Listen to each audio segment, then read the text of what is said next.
안녕하십니까. 실전 투자 전문가 최강 대표입니다. 영상 시작 전에 구독과 좋아요 한 번씩만 눌러주시면 대단히 감사드리겠습니다.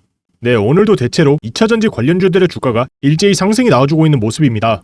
자, 포스코홀딩스 역시 오늘 소폭 상승이 나와주었고요.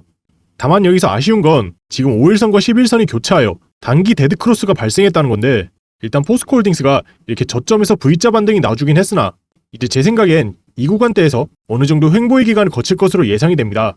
물론 급하게 생각할 필요는 없고요. 일단은 좀 여유를 가지면서 주가 흐름을 천천히 관망한 뒤에 우리가 여기에 전략적으로 추가 매수나 아님 신규 매수 진입 기회를 한번 노려볼 수도 있다고 봐야죠. 아무래도 지금 포스코 그룹에 큰 이슈가 하나 있죠. 네, 바로 이번에 새롭게 취임한 전이나 전 사장이 이제 최종적으로 낙점되면서 여기에 이제 많은 주주님들이 불만을 호소하고 있습니다. 자, 이 장이나 전 사장님이 어떤 인물이냐, 이제 정통 포스코맨이라고 불리며 철강 분야로 이제 당연히 포스코의 전 사장이니까 철강 분야에서 뛰어난 공을 세우긴 했으나 이번에 장이나 전 사장이 회장 자리에 오르게 되면 이제 포스코 그룹이 다시 철강을 주력으로 밀고 2차 전지 사업엔 투자를 축소할 것이다, 이런 얘기가 지금 나오고 있어서 많은 사람들이 반대를 하고 주가 역시 지금 이러한 이슈 때문에 계속 빠지고 있다라는 건데요. 자, 제가 전에도 말씀드렸지만 포스코는 이제 철강만 올인해서는 안 된다는 겁니다. 시대의 트렌드에 맞게 2차 전지, 소재 이런 사업 쪽으로 이제 적극적으로 추진을 해야지 자꾸만 과거의 추억에만 빠져 있으면 안 된다는 거예요. 자, 사실 이제 철강 사업만으론 더 이상 주가의 성장은 기대하기가 힘들다는 걸 알 수가 있는 게, 보시면 이게 세계 철강 회사 순위표입니다. 1위가 중국의 바오, 2위가 룩셈부르크의 아르셀로미탈. 자, 그럼 이 회사들의 주가가 어떻게 흘러가는지 한번 보시겠습니까? 자, 보시다시피 세계 1위의 철강 회사인 중국의 바오산 철강, 이제 바오 그룹 안에 있는 회사입니다. 자, 보시면 이게 지금 5년짜리 차트인데요. 5년 동안 지금 주가가 오히려 10% 하락이 나왔어요. 그리고 세계 2위 회사인 아르셀로미탈 25%가 올라주긴 했으나 5년 동안 25%면 상당히 저조한 성과라고 볼 수가 있겠죠. 자, 그리고 우리의 포스코홀딩스 63%가 넘게 올랐습니다. 자, 지금 보이는 이 하늘색 선이 바로 포스코홀딩스의 차트인데요.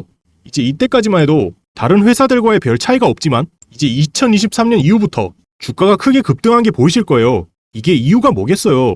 이제 이때부터 2차 전지 사업에 뛰어들면서 주가가 이렇게 올라주었다는 얘기예요. 네, 이제 포스코가 우리나라를 대표하는 세계적인 철강 회사인 건 분명 맞지만 이제 주가가 올라가기 위해선 이제 기대심이라는 게 있어야 된다는 거죠. 근데 지금껏 몇십 년 동안 철강 사업을 해온 포스코가 계속 철강만 민다면 이게 기대심이라는 게 딱히 없기 때문에 계속 몇 년간 주가가 오르지 못하다가 이제 2차 전지 같은 신규 사업, 미래 성장 사업에 뛰어들면서 주가가 올라갔다는 겁니다. 그러니까 지금 포스코는 절대로 2차 전지 사업을 배제해서는 안 된다는 거예요. 자, 그리고 포스코 회장 자리의 유력 후보였던 LG에너지 솔루션 출신의 권영수 전 부회장님의 업적, 정말 대단한 업적을 이뤄낸 분이죠. 이분이야말로 한국의 2차 전지 사업에 큰 공을 세운 인물 중 한 명이라고 볼 수가 있습니다.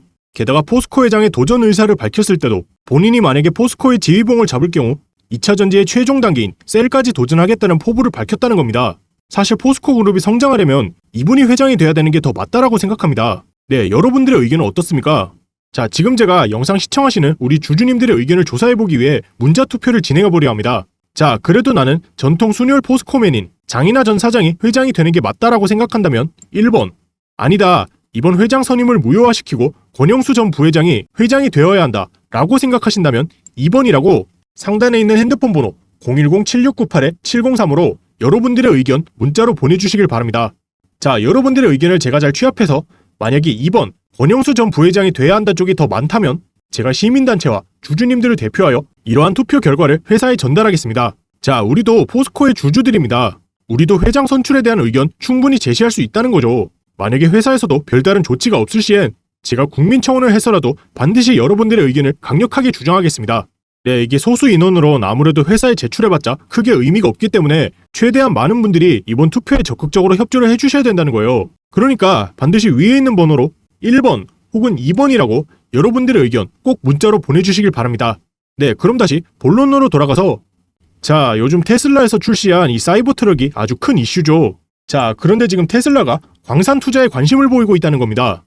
지금 사이버 트럭이 무려 100만 대나 선주문이 들어왔는데 주문이 엄청나게 쏟아지고 있기 때문에 이제 테슬라에서도 배터리 광물을 확보하고자 광산 투자에 나설 것으로 보인다고 합니다.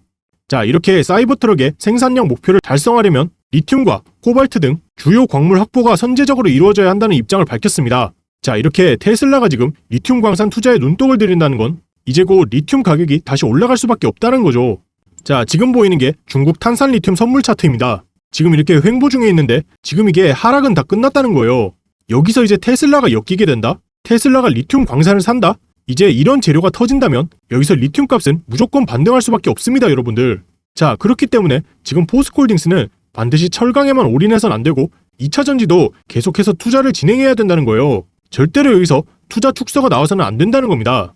그렇기 때문에 좀 전에 말씀드렸듯이 여러분들이 여기에 투표를 잘 해주셔야 된다는 거예요. 우리 주주들도 당연히 회장 선임의 권리가 있습니다, 여러분들. 그러니까 위에 있는 번호 010-7698-7035로 1번 혹은 2번 문자로 반드시 보내주시길 바랍니다. 자, 그리고 이제 다음 내용은요. 포스코홀딩스가 다른 2차전지 회사들의 경쟁력에서 우위를 점하기 위해 전고체 전지나 신규 전지 등 앞으로의 사업 계획에 대한 내용을 설명해 드리겠습니다. 자, 여기 포스코홀딩스의 IR 자료의 일부를 보시면요. 차세대 전지, 버스트 무버로 성장. 우리의 포스코홀딩스가 차세대 전지를 개발하여 이제 시장에서 가장 앞서 나가 주도를 하겠다는 포부를 밝혔습니다.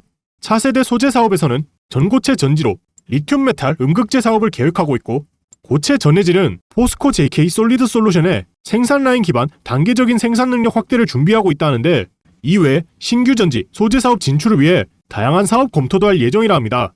자, 전부터 이제 전고체 배터리는 화재로부터의 안정성과 고효율 에너지 밀도로 꿈의 배터리라 불리는데, 포스코홀딩스가 이런 전고체 배터리 시장을 가장 앞서 나가 주도를 하겠다는 것이죠.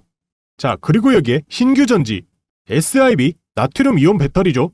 그리고 LIS, 리튬 황 전지 등 이런 새로운 배터리 사업도 2030년에서 2027년으로 양산 시점을 단축시켜 빠르게 준비 중인 것으로 나타나 있습니다.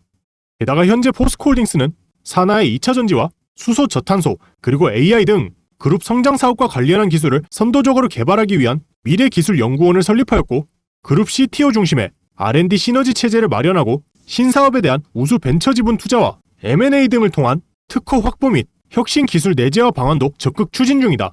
네, 여기서 M&A가 바로 인수합병을 말하죠. 좀 전에 IR 자료에도 보셨다시피 지금 포스코홀딩스가 전고체 배터리나 신규 배터리 사업을 위해 인수합병을 준비 중이라는데, 제가 포스코그룹에 관련된 거의 모든 자료를 다 뒤져보고 분석해보고 공부해본 결과 드디어 인수가 유력한 회사를 제가 찾아냈습니다. 현재 이 회사는요, 테슬라 관련주로도 엮여있는 회사고 이미 전부터 포스코그룹에 재료를 납품하고 있던 회사입니다.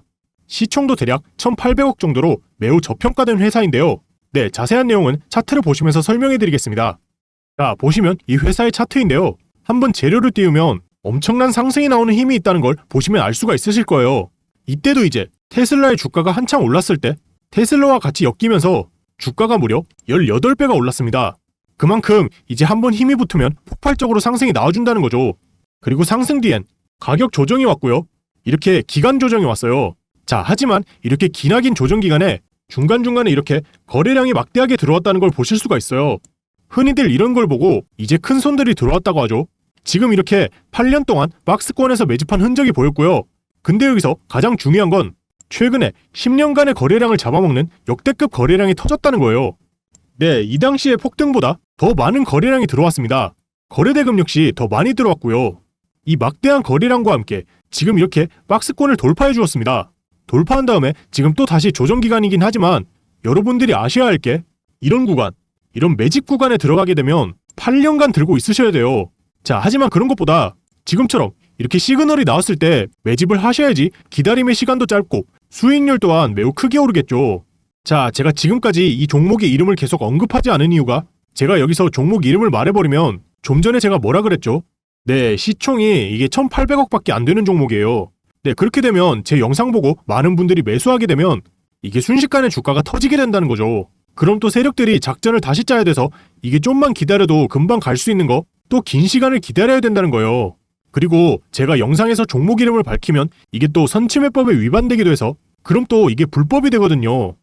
그러니까 이 종목을 알고 싶으신 분들은 위에 있는 핸드폰 번호 보이시죠? 네, 제 개인 연락처인데 010-7698-7035로 여기에 숫자 1이라고 문자 보내주시면 제가 여러분들께 최대한 빨리 이 회사의 이름과 이 회사의 총 정리 자료를 답장으로 보내드리겠습니다. 자, 그리고 또 인원이 너무 많아져도 이게 문제가 되기 때문에 제가 선착순으로 딱 300분에게만 답장으로 보내드릴 테니까 관심 있으시면 최대한 서둘러서 문자 보내주시면 되겠습니다. 자, 그리고 해당 종목은 절대로 공유해서는 안 된다는 점 꼭 유의하시고요. 그럼 이제 다음 내용으로 넘어가 보겠습니다. 자, 우리가 올해 2024년에 포스코홀딩스에 주목해야 되는 결정적인 이유들에 대해 설명을 좀 이어나가겠습니다. 그 전에 전기차 전환 가속화에 따라 향후 금속 수요는 에너지 전환이 이끌 것으로 전망이 됩니다. 그런 의미에서 현재는 에너지 전환 시대라고 볼 수가 있는데, 그간 성장을 이끌었던 중국의 경제 성장이 둔화된 반면 2050년 탄소 중립 달성을 위한 주요국들의 정책이 강화되고 있기 때문입니다.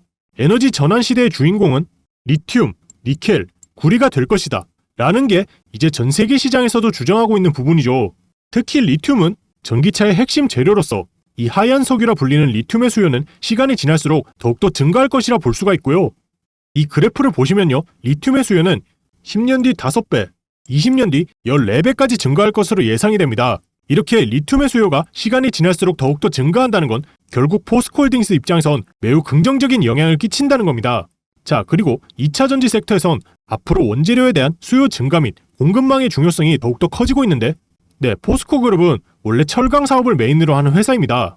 즉, 철강 사업을 영위하면서 이미 원재료에 대한 공급의 스킬을 모두 가지고 있다는 거죠. 따라서 2차전지에 필요한 니켈이나 리튬 등의 소재에 대해서도 공급망 구축을 더욱더 효율적으로 할 수 있다는 겁니다. 지금 보이는 이미지를 보시면 포스코그룹이 참여하고 있는 이미지 사진입니다. 이제 광물 자원부터 시작해서 최종 소재까지 포스코그룹이 안 낀 곳이 없죠. 요새 2차전지 기업들은 이렇게 중간 소재나 최종 소재의 밸류에서 두각을 나타내고 있는 편인데, 포스코그룹은 이에 더해서 원료 공급 밸류까지 가지고 있기에 더욱더 다른 2차전지 기업들에 비해 경쟁력이 있다고 볼 수가 있겠습니다. 자, 그리고 좀 전에 제가 리튬 얘기를 잠깐 꺼냈었는데, 이제 포스코홀딩스는 올해부터 본격적으로 리튬 생산을 시작한다 하죠. 자, 보시면 리사이클링 리튬을 시작으로 2024년 광석 리튬, 2025년 염호 리튬 등 순차적으로 양산할 예정입니다. 자, 그리고 현재 리튬 가격은 2020년도 키로당 80달러를 돌파했지만 현재는 가격이 많이 떨어진 상태죠. 하지만 포스코홀딩스는 2030년까지 수산화 리튬 30만 톤의 생산 목표를 가지고 있는데요. 이는 전기차 800만 대 분량이며, 시장에 따르면 리튬 키로당 25달러 기준으로 포스코홀딩스의 리튬 매출 규모는 10조 원에 이른다고 하니 2023년 매출 기준이 90조 원이니까 매출의 10% 이상이 이 리튬에서 발생한다는 거죠. 게다가 단순 매출뿐만 아니라 리튬 매출이기 때문에 가치 평가는 그 이상이 될 것으로 보입니다. 기존 증권사에서도 목표 주가를 산정할 시 리튬에 대한 가치 평가에 대해 밸류 평가를 높게 하고 있습니다. 그리고 다음으론 2차전지 시장에서 빠지면 안 되는 핵심 이슈, 바로 미국의 인플레이션 감축법, 즉 IRA 법안입니다. 이제 미국에서 전기차를 구매할 때 7,500달러, 하나로 약 987만 원에 이르는 세액공제를 받을 수 있으며, 세액공제를 받을 수 있는 조건이 중요한데요. IRA 세부 규정에는 미국과 FTA를 맺은 국가에서 배터리 광물 40% 이상을 조달해야 한다는 내용이 있습니다. 여기서 중요한 건 미국이나 미국과 FTA를 맺은 국가라는 단어입니다. 현재 포스코홀딩스가 리튬 공급 사업을 영위하고 있는 국가는 호주와 아르헨티나인데요. 현재 기준으론 아르헨티나는 미국과 FTA를 맺고 있지 않아서 세액 공제 국가가 아니지만, 곧 이어나올 추가 발표에 따라 미국과 FTA를 체결하지 않은 국가에서 조달한 광물에도 IRA 세액 공제가 적용될 것이라는 의견이 우세하고 있기 때문에 아르헨티나가 포함된다면 물론 포스코홀딩스엔 좋은 호재라고 볼 수가 있겠습니다. 자, 이렇게 우리가 포스코홀딩스의 전망에 대해서 알아봤는데요. 제가 여기서 강조드리는 건 2차전지에서 핵심은 바로 원재료의 공급이라고 생각합니다. 전기차 전환 가속에 따른 에너지 전환 시대에서의 핵심은 금속 수요의 증가이기 때문이죠. 따라서 원재료 밸류체인을 확보하고 있는 포스코홀딩스야말로 우리가 여기에 투자를 해야 되는 이유라고 말씀을 드리며, 오늘 영상은 여기서 마치도록 하겠습니다. 지금까지 시청해주셔서 감사드리고요. 저는 다음에 다시 찾아오겠습니다.